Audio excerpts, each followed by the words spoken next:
ಸಂಕೇತ ಅಣಗಿ ಸರ್, ಇಲ್ಲಿ ಪ್ರಶ್ನೆ 3 ಬರ್ತವೆ ಸರ್. ಒಂದು ಕೊಲೆ ಆಗಬೇಕಾದ್ರೆ 120B ಒಂದು ಕಾನ್ಸ್ಪಿರಸಿ ಇರಬೇಕಾಗತ್ತೆ ಅಂತ.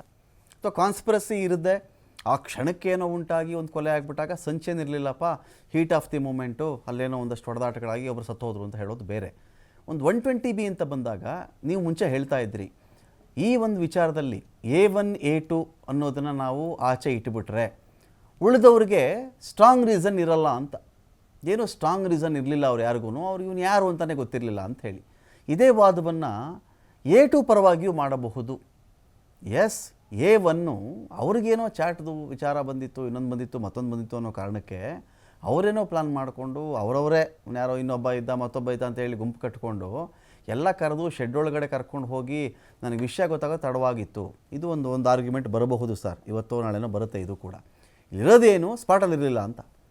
ಸ್ಪಾಟಲ್ಲಿ ಇರಲಿಲ್ಲ ಅಂತ ಹೇಳಿದ್ಮೇಲೆ ಈ ಅಲ್ಲಿಗೆ 120B, ಒಂದು ವೇಳೆ ಡಿಫೆನ್ಸು 120B ವಿಚಾರದಲ್ಲಿ ನನ್ನ ಪಾತ್ರ ಇಲ್ಲ ಅಂಥೇಳಿ ಅಥವಾ ತನ್ನ ಕಕ್ಷಿದಾರನ ಪಾತ್ರ ಅಂತ ಪ್ರೂವ್ ಮಾಡಿಬಿಟ್ರೆ ನೆಕ್ಸ್ಟ್ ಬರೋದು ಕೃತ್ಯ. ಒಂದು ಸಂಚಲ್ಲಿ ನಾನಿರಲಿಲ್ಲ, ಕೃತ್ಯದಲ್ಲೂ ನಾನಿರಲಿಲ್ಲ, ನಾನೊಂದು ಹೇಳಿದ್ದೀನಿ, ನಾನು ಹೋಗಿದ್ದಿದ್ದು ನಿಜ, ಅಥವಾ ನಾನು ಅದೆಲ್ಲ ಮುಗಿದ ಮೇಲೆ ಹೋಗಿದ್ದೆ ಅಂತ ಅವ್ರು ಹೇಳಬಹುದು. ನೆಕ್ಸ್ಟ್ ಪಾರ್ಟ್ ಬರೋದೇನು ಅಂತ ಹೇಳಿದ್ರೆ ಶವ ವಿಲೇವಾರಿ ಮತ್ತು ಸಾಕ್ಷ್ಯನಾಶ. ಈ ಹಣ ನಾನು ಯಾರಿಗೋ ಸಾಲ ಕೊಟ್ಟಿದ್ದರೆ ನನಗೆ ಅವ್ರು ವಾಪಸ್ ಕೊಟ್ಟಿದ್ದರು. ಫೆಬ್ರವರಿಯಲ್ಲೇ ಈ ಕೊಲೆದು ಆಗ್ಬಿಡ್ಬೇಕಾಗಿತ್ತು ಅಂತ ಪ್ಲ್ಯಾನ್ ಮಾಡ್ತಾರಲ್ಲ, ಹಾಗಾದರೆ ನಾನು ಫೆಬ್ರವರಿಯಿಂದ ಈ ಕೊಲೆಗಾಗಿ ಹಣ ತಂದು ಮನೇಲಿ ಇಟ್ಕೊಂಡು ಕೂತಿದ್ನಾ, ನನ್ನ ಕಕ್ಷಿದಾರ ಇಟ್ಕೊಂಡು ಕೂತಿದ್ದ ಅಂತ ಕೂಡ ಅವ್ರು ಕ್ವಶನ್ ಮಾಡ್ತಾರೆ ಸರ್. ಹಾಗಿದ್ದಾಗ 120B ಜೊತೆಗೆ ಅಲಿಬಿ ಆನಂತರದಲ್ಲಿ ನಾವು ಚೆಕ್ ಮಾಡಿಕೊಂಡಾಗ ಎವಿಡೆನ್ಸು ಡೆಸ್ಟ್ರಾಯ್ ಮಾಡೋದು ಅಥವಾ ನಾಶ ಮಾಡೋದು, ಈ 3 ಪಾರ್ಟನ್ನು ಉಲ್ಲೇಖ ಮಾಡಿಕೊಂಡೇ ಬೇಲ್ಗೆ ಅಪ್ಲೈ ಮಾಡ್ತಾರಾ ಅಂತ. ಈಗ ತಮಗೆ ಒಂದು ಕೇಸಿಗೆ ಸಂಬಂಧಪಟ್ಟಂಗೆ ಗಮನ ಸೆಳೆಯೋದಕ್ಕೆ ಇಷ್ಟಪಡ್ತೀನಿ. ಒಬ್ಬರು ಶಾಸಕರು ಅವರ ಹೆಸರು ಹೇಳೋದಕ್ಕೆ ಇಷ್ಟಪಡೋದಿಲ್ಲ. ಅವ್ರ ಮೇಲೆ ಒಂದು ಆರೋಪ ಆಗಿತ್ತು, ಇವ್ರದ್ದು ಕೊಲೆ ಘಟನೆಯಲ್ಲಿ ಇವ್ರದ್ದು ಒಂದು ಪಾತ್ರ ಇದೆ ಅಂತ ಹೇಳಿ. ಅಲ್ಲಿ ಬೇರೆ ಯಾರೋ ಒಬ್ರು ಹೋಗಿ ನಾವು ಕೊಲೆ ಮಾಡಿದ್ದೇವೆ ಅಂತ ಹೋಗಿ ಸರೆಂಡರ್ ಆಗಿದ್ರು, ಅವ್ರನ್ನ ಅರೆಸ್ಟ್ ಮಾಡಲಾಗಿತ್ತು. ನಂತರ ಅದು ಸರ್ಕಾರ ಆ ವಿಚಾರವನ್ನ CBI ಕೊಟ್ಟು, CBIದಾಗ ಕೊಟ್ಟಾಗ 2-3 ವಿಚಾರಗಳು ಬಂದ್ವು. ಮೊದಲು ತನಿಖೆ ಆಗಿತ್ತು ಈಗಾಗ್ಲೇ ಪೊಲೀಸರಿಂದ. ಅವರು ದೆಹಲಿಯಲ್ಲಿ ಇದ್ರು, ಕರ್ನಾಟಕದಲ್ಲಿ ಇರ್ಲಿಲ್ಲ. ಕೊಲೆ ಆಗಿದ್ದು ಕರ್ನಾಟಕದಲ್ಲಿ ಯಾವುದೋ ಒಂದು ದೂರದ ಊರಲ್ಲಿ.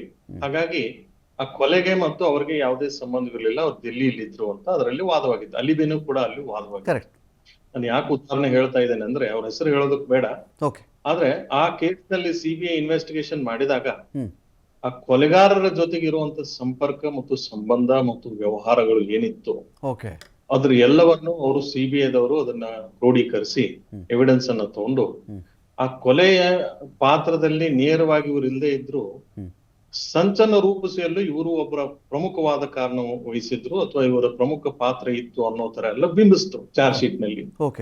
ಹಾಗಾಗಿ ಅವರನ್ನು ಕೂಡ ಮೊದಲಿಗೆ ಅವರು ಈ ಕೇಸಿಗೆ ಸಂಬಂಧಪಟ್ಟಂಗ ಪ್ರಥಮ ವರ್ತಮಾನ ವರದಿಯಲ್ಲಿ ಅಂದ್ರೆ FIR ದಲ್ಲಿ ಅವ್ರ ಹೆಸರು ಇಲ್ಲದೆ ಇದ್ರು ಕೂಡ ಚಾರ್ಜ್ ಶೀಟ್ ನಲ್ಲಿ ಮತ್ತು ರಿವೈಸ್ ಚಾರ್ಜ್ ಶೀಟ್ ನಲ್ಲಿ ಅವ್ರ ಹೆಸರು ಬಂತು. ಅದಕ್ಕೆ ಅವ್ರ ಪಾತ್ರದ ಬಗ್ಗೆನೂ ಕೆಲವೊಂದು ಉಲ್ಲೇಖ, ಅವ್ರ ಪಾತ್ರ ಇದೆ ಅನ್ನೋದಕ್ಕೆ ಸಾಬೀತು ಮಾಡಲು ಕೆಲವೊಂದು ದಾಖಲೆ ಪುರಾವೆಗಳನ್ನು ಸಮೇತ ಅವರು ಕೋರ್ಟ್ ಮುಂದೆ ಹಾಜರುಪಡಿಸಿದ್ರು. ಅಂದ್ರೆ ನಾನು ಹೇಳೋದು ಇಷ್ಟೇ, ಅವ್ರಿಗೆ ಬೇಲು ಆಗ್ಲಿಲ್ಲ. ಇದೇ ಕಾರಣದಿಂದ ಅವ್ರಿಗೆ ಬೇಲ್ ಆಗ್ಲಿಲ್ಲ. ಒಂದ್ 2-3 ವರ್ಷ ಅವರು ಕೋರ್ಟ್ ನಲ್ಲೂ ಇದು ಅಥವಾ ಜೈಲ್ನಲ್ಲೂ ಇದ್ರು ಅಂತ ಒಂದು ಮಾಹಿತಿ ಇದೆ. ಇದು ಒಂದು ವಿಚಾರ. ಆದ್ರೆ ನಾನು ಹೇಳ್ತಾ ಇರೋದಂದ್ರೆ presence of the accused may not be necessary. ಇದು if he has conspired or abated the commission of an offense ಅನ್ನೋದು ಒಂದು ಕಾನೂನಿನಲ್ಲಿ ಅದೊಂದು ವಿಚಾರಗಳು ಬರುತ್ತೆ. ಅಂದ್ರೆ ಎಲ್ಲರೂ ಎದುರುಗಡೆ ನಿಂತ್ಕೊಂಡು ಕೊಲೆ ಮಾಡಿಸ್ಬೇಕು ಅಂತ ಇರಲ್ಲ, ಅಥವಾ ಕೊಲೆ ಮಾಡಿಸಿರ್ಬೇಕು ಅಂತದೂ ಅಲ್ಲ. ಹಿಂದೆ ಕುಂತ್ಕೊಂಡು ಅಥವಾ ಹಿಂದಿನಿಂದ ಅಥವಾ ದೂರದಿಂದ ಸಂಚನ್ನು ರೂಪಿಸಿದ್ರು ಕೂಡ ಅವರು ಕೂಡ ಕೊಲೆಗಾರರಂತಾನೆ ಅವ್ರನ್ನ ಕನ್ಸಿಡರ್ ಮಾಡಾಗ್ತದೆ. ಅಥವಾ ಕಾನ್ಸ್ಪಿರಸಿ ಅಥವಾ ಅಬೇಟ್ಮೆಂಟ್ ಕೆಳಗಡೆ ಆ ಸೆಕ್ಷನ್ ಕೆಳಗಡೆ ಕೊಲೆಗಾರರಿಗೂ ಕೂಡ ಏನ್ ಶಿಕ್ಷೆ ಆಗುತ್ತೆ, ಕೊಲೆ ಮಾಡಿದವ್ರಿಗೆ ಏನ್ ಶಿಕ್ಷೆ ಆಗುತ್ತೆ, ಅವ್ರಿಗೂ ಕೂಡ ಅದೇ ಶಿಕ್ಷೆ ಆಗುತ್ತೆ. ಸೆಕ್ಷನ್ 34 ಒಂದೇ ಪ್ಲಾಟ್ಫಾರ್ಮ್ ನಲ್ಲಿ ಬರ್ತಾರೆ ಅಂತ ನನ್ನ ಅಭಿಪ್ರಾಯ ಸರ್. ಈಗ ಇಲ್ಲಿ ಈ ಕೇಸಲ್ಲಿ ಏನಾಗಿದೆ ಅಂತ ಹೇಳಿದ್ರೆ, ಇಲ್ಲಿ ನೀವು ಹೇಳಿದ್ದು ಕರೆಕ್ಟ್ ಸರ್. ಈ ಸಂಚು ಎಲ್ಲೋ ಕೂತ್ಕೊಂಡು ಫೋನಲ್ಲಿ ಆಪ್ರೇಟ್ ಮಾಡಿ ಒಂದು ಗುಂಪನ್ನು ಕಳಿಸಿ ಒಬ್ಬ ವ್ಯಕ್ತಿ ಕೊಲೆ ಮಾಡಿಸಿದಾಗ ನಂದೇನೂ ಪಾತ್ರ ಇರಲಿಲ್ಲ ಅಂತ ಹೇಳಿದಾಗ ಈ ಗುಂಪಿಗಂತ ಇಂಟೆನ್ಷನ್ನೇ ಇರಲಿಲ್ಲ, ಎಲ್ಲ ಆಪ್ರೇಟ್ ಮಾಡಿದವನು ಅವನು ಹಣದ ಆಸೆಗೋ ಇನ್ನೊಂದು ಆಸೆಗೋ ಅವ್ರು ಸಾಯಿಸ್ಬಿಟ್ಟಿದ್ರೆ ಅಂತ ಒಂದು ಭಾಗ ಬರುತ್ತೆ. ಬಟ್ ಇಲ್ಲಿ ನಾವು ಕೇಳಿದಾಗ ಡಿಫೆನ್ಸ್ ವಾದ ಏನಿತ್ತು ಅಂತ ಹೇಳಿದ್ರೆ 120B ಡಿಫೆನ್ಸ್ ಇನ್ನೂ ಬಂದಿಲ್ಲ ಅಂತ ನಾನು ಭಾವಿಸಿದ್ದೀನಿ ಸರ್. ಈ ಆರ್ಗ್ಯುಮೆಂಟು ನನ್ನ ಅನುಭವಕ್ಕೆ ನಾನು ಬಂದಿದ್ದೀನಿ. 120B ಡಿಫೆನ್ಸ್ ಇನ್ನೂ ವಾದಕ್ಕೆ ಬಂದಿಲ್ಲ ಅಂಥೇಳಿ ಅವ್ರು ಏನು ಹೇಳಕ್ಕೆ ಹೊರಟಿದ್ದಾರೆ ಅಂತ ಹೇಳಿದ್ರೆ, ಅಂದರೆ ಸ್ಟ್ರೈಟ್ ಅವೇ ಅವ್ರು ಬಂದಿರೋದು ಎಲ್ಲಿಗೆ ಅಂತ ಹೇಳಿದ್ರೆ ಈ ವ್ಯಕ್ತಿಯಲ್ಲಿ ಫ್ರೇಮ್ ಮಾಡ್ತಾ ಇದ್ದಾರೆ. ಇಡೀ ಕೇಸಲ್ಲಿ ಫ್ರೇಮ್ ಮಾಡೋ ಪ್ರಯತ್ನ ಮಾಡಿ ತುರುಕ್ತಾ ಇದ್ದಾರೆ ಈ ಕೇಸಲ್ಲಿ. ಅಂದರೆ ಎವಿಡೆನ್ಸ್ಗಳನ್ನು ಪ್ಲ್ಯಾಂಟ್ ಮಾಡ್ತಾ ಇದ್ದಾರೆ ಅಂತ. ಅಂದರೆ ಈ ಕೇಸಲ್ಲಿ ನೋಡಿ, ಆ ವ್ಯಕ್ತಿ ಹೇಳ್ತಾರೆ ನಾನು ಚಪ್ಪಲಿ ಹಾಕೊಂಡು ಓಡಾಡಿದ್ದೆ ಅವತ್ತು ಬಂದಿದ್ದೆ ಅಂತ ಹೇಳಿದ್ರೆ ಶೂ ತೊಗೊಂಡು ಬರ್ತಾರೆ ಮನೆಯಿಂದ ಇವರು. CCTV ಅಂತಾರೆ. ಯಾವ CCTV? ಯಾರು ನೋಡಿದ್ರು CCTVಯಲ್ಲಿ? ಬಾಡಿ ತೋರಿಸಿದ್ದಾರೆ ಮೀಡಿಯಾಗಳಲ್ಲಿ, ನಾಯಿ ಕಚ್ಚಿ ತಿಂದಿದೆ ಅದನ್ನು ಅಂತ ಬಂದಾಗ forget about conspiracy sir. Conspiracy ಅಂತ ಬಿಟ್ಬಿಡಿ, ವ್ಯಕ್ತಿಗತಕ್ಕೆ ಸಂಬಂಧನೇ ಇಲ್ಲ. ಯಾರ್ಯಾರ್ದೋ ಘಟನೆಯಲ್ಲಿ ಇವರು ಚೆನ್ನಾಗಿ ಒಂದು ನರೇಷನ್ ಕ್ರಿಯೇಟ್ ಮಾಡಿದ್ದಾರೆ ಅಂತ ಸರ್ ಅವರು ಒಂದು ವಾದ ಇರೋದು ಇದರಲ್ಲಿ. ಈಗ ಅವರು ವಾದವನ್ನು ಅಕಸ್ಮಾತ್ ಒಪ್ಪಬೇಕು ಅಂತಂದ್ರೆ ಟ್ರಯಲ್ ಆಗ್ಲೇಬೇಕು. ಓಕೆ, ಅವ್ರ ವಾದದಲ್ಲಿ ಸರಿನೂ ಇರಬಹುದು, ಅವ್ರ ವಾದ ಒಪ್ಪದೇ ಇರಬಹುದು. ಈ ಚಾರ್ಜ್ ಶೀಟ್ ನಲ್ಲಿ ಹೇಳೋದು ಎಲ್ಲವೂ ಕೂಡ ಅದು ಒಪ್ಪುವಂತದಲ್ಲ, ಭಗವದ್ಗೀತೆ ಅಲ್ಲ ಅದು. ಅದರಲ್ಲೂ ಕೂಡ ಸಾಕಷ್ಟು ಲೋಪದೋಷಗಳು ಇರಬಹುದು ಇವ್ರು ಹೇಳೋರು ಹಾಗೆ. ಅದನ್ನು ಕೂಡ ಒಪ್ಪಬೇಕು ಅಂತಂದ್ರೆ ಅದಕ್ಕೆ ಟ್ರಯಲ್ ಆಗ್ಲೇಬೇಕು. ಹಾಗಾಗಿ ಸದ್ಯದ ವಿಚಾರ ಏನಂತಂದ್ರೆ ಸದ್ಯಕ್ಕೆ ಇವ್ರನ್ನ ಜಾಮೀನಿನ ಮೇಲೆ ಬಿಡುಗಡೆ ಮಾಡಬಹುದಾ ಅಂತಂದ್ರೆ ಈ ವಿಚಾರಗಳನ್ನ ಪರಿಗಣನೆಗೆ ತೊಗೊಳುತ್ತೆ. ಒಂದು, ಪ್ರೈಮಾ ಫೇಸಿ ಕೇಸ್, ಮೇಲ್ನೋಟಕ್ಕೆ ಅಪರಾಧ ಆದವರಿಗೆ ಕಂಡು ಬರುತ್ತೋ ಇಲ್ವೋ, ಅದರಲ್ಲಿ ಇವ್ರ ಪಾತ್ರ ಕಂಡು ಬರುತ್ತೋ ಇಲ್ವೋ, ಇದು ಮೊದಲೇದ್ದು. ಎರಡನೇದ್ದು, ಈ ಸಾಕ್ಷಿ ನಾಶಕ್ಕೆ ಏನಾದ್ರೂ ಪ್ರಯತ್ನ ಮಾಡ್ತಾರ ಅಥವಾ ಮಾಡಿದಾರ ಅನ್ನೋದ್ರ ಬಗ್ಗೆ. ಮತ್ತೆ ಒಂದು ಗಂಭೀರವಾದ ಆರೋಪ ಇದೆ, ಇದ್ರ ಬಗ್ಗೆ ನಾನು ಹೇಳ್ಬೇಕಾಗಿತ್ತು ಆವಾಗ್ಲೇನೆ. ಏನಂದ್ರೆ ಈ ಮರ್ಡರ್ ಮಾಡಿದ ನಂತರ ಈ ಶವವನ್ನ ಎಲ್ಲೋ ಎಸೆಯಲಾಗಿತ್ತು, ಅದ್ರ ಮೇಲಿರುವಂತ ಕೆಲವೊಂದು ಸಾಕ್ಷಿಗಳನ್ನು ನಾಶ ಮಾಡಲಾಗಿತ್ತು ಅನ್ನೋದು ಕೂಡ ಒಂದು ಆರೋಪ ಇದೆ ಇದರಲ್ಲಿ ಅಂತ ನನಗನ್ಸುತ್ತೆ. ಹಾಗಿದ್ದಾಗ ಈಗಾಗಲೇ ಸಾಕ್ಷಿ ನಾಶಕ್ಕೆ ಪ್ರಯತ್ನ ಮಾಡಿದ್ದಾರೆ ಅನ್ನೋದಕ್ಕೆ ಏನೊಂದು ಗಂಭೀರವಾದ ಆರೋಪ ಇದೆ. ಆ ಆರೋಪದ ಹಿನ್ನೆಲೆಯನ್ನು ಇಟ್ಕೊಂಡ್ರೆ ಈಗೂ ಕೂಡ ಆ ಆರೋಪ ಮುಂದುವರಿಯುತ್ತದೆ ಅಂತ ನನಗನ್ಸುತ್ತೆ. ಇದು ಈಗಾಗಲೇ ಪ್ರಯತ್ನ ಮಾಡಿದಾರ ಅಂತ ಒಂದು ಗಂಭೀರವಾದ ಆರೋಪ ಇರೋದ್ರಿಂದ ಅದು ಇವರಿಗೆ ಅಡ್ಡಿ ಆಗ್ತದೆ ಜಾಮೀನು ಪಡೆಯೋದಕ್ಕೆ. ಎರಡನೇದ್ದು. ಮೂರನೇದ್ದು, influential person he may tamper with an evidence of witnesses. ಅಂದ್ರೆ ಸಾಕ್ಷಿಗಳ ಮೇಲೆ ಸಾಕಷ್ಟು ಪ್ರಭಾವ ಬೀರುವಂತ ವ್ಯಕ್ತಿತ್ವ ಇತ್ತು ಅಂತಂದ್ರೆ ಅದು ಕಾರಣಕ್ಕೂ ಕೂಡ ಈ ಇದರಲ್ಲಿ ಸಾಕಷ್ಟು ಕಾರಣಗಳನ್ನ ಉಲ್ಲೇಖಿಸಿ ಜಾಮೀನನ್ನು ನಿರಾಕರಿಸೋದಕ್ಕೆ ಒಂದು ಕಾರಣ ಕೋರ್ಟಿಗೆ ಸಿಗುತ್ತೆ.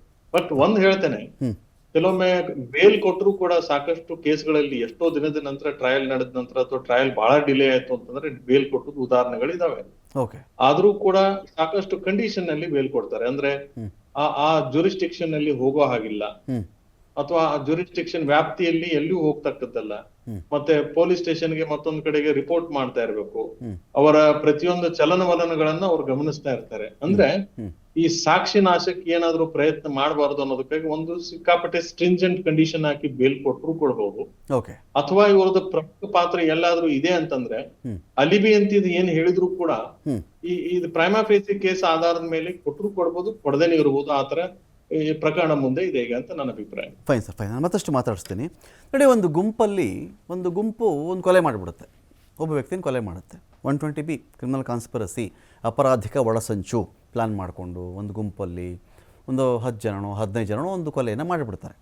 ಆ ಗುಂಪಿನಲ್ಲಿ ಒಬ್ಬ ಪ್ರಭಾವಶಾಲಿ ವ್ಯಕ್ತಿ ಇರ್ತಾನೆ, ಅಥವಾ ಶ್ರೀಮಂತ ಇರ್ತಾನೆ, ಅಥವಾ ನಟ ಇರ್ತಾನೆ, ಅಥವಾ ರಾಜಕಾರಣಿ ಇರ್ತಾನೆ. ಆ ಗುಂಪಲ್ಲಿ ಅವನ ಇಚ್ಛೆ ಮೇಲೆ ಇರ್ತಾನೋ ಅಥವಾ ಅನಿವಾರ್ಯವಾಗಿ ಇರ್ತಾನೋ ಅಥವಾ ಸಾಂದರ್ಭಿಕವಾಗಿ ಸಿಕ್ಕಾಕೊಳ್ತಾನೋ ಗೊತ್ತಿಲ್ಲ.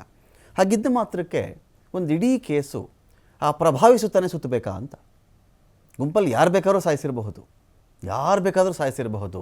ಆ ಗುಂಪಲ್ಲಿ ಒಬ್ಬ ಪ್ರಭಾವಶಾಲಿ ವ್ಯಕ್ತಿ ಇದ್ದ ಅಂದಾಗ ಎಲ್ಲವೂ ಆತನ ನಿರ್ದೇಶನದ ಮೇರೆಗೆ ನಡೆದಿದೆ, ಆತನ ಒಳಸಂಚಿನ ಆಧಾರದ ಮೇರೆಗೆ ನಡೆದಿದೆ, ಅವನು ಹೇಳಿಕೊಟ್ಟೇ ಆಗಿದೆ, ಅವನೇ ಹಣ ಕೊಟ್ಟವನು, ಅವನೇ ಬಾಡಿ ಬಿಸಾಕಿ ಅಂತ ಹೇಳಿದವನು. ಕನ್ಕ್ಲೂಷನ್ ಬರೋಕ್ಕಾಗುತ್ತಾ?